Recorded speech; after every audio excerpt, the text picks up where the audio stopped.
Dahil mahilig na nga yung anak ko na magpaayos sa akin, like kapag nakikita niya ako nagli-lipstick, magpapa-lipstick din siya. Nahanapan ko siya nitong Berry Blush Lip Gloss. So itong lip gloss ay pwede sa 3 years old and above. So yung mga toddler natin na medyo kikay-kikay na, yung gusto tayong sabayan sa pag-aura, bigyan niyo siya nito. Alam mo ba na ginamit ko siya ngayon? Ayan, so yung suot-suot ko ngayon sa labi ko is itong Berry Blush na lip gloss. Ganito yung packaging niya, 'di ba? Ang liit lang, ang cute, 10 ml na rin yung laman nito.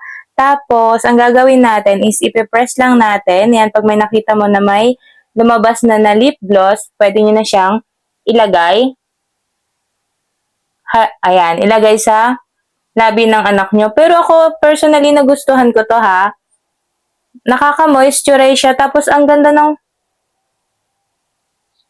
Di ba ang ganda ng kulay? Parang nakakatuwa. Tapos, lagay-lagay ko rin yan dito sa pisngi ng anak ko. So, ayan. So, feeling ko, mag-share kami ng anak ko. Sa mga mami na may baby na pakikay-kikay, meron na tayong pwedeng i-apply na lip gloss para sa kanila. Para hindi na yung lipstick talaga ng mga nanay yung gagamitin natin sa anak natin. So, safe naman to for baby. Kaya naman, kung gusto to ng chikiting mo, bilan mo na sila.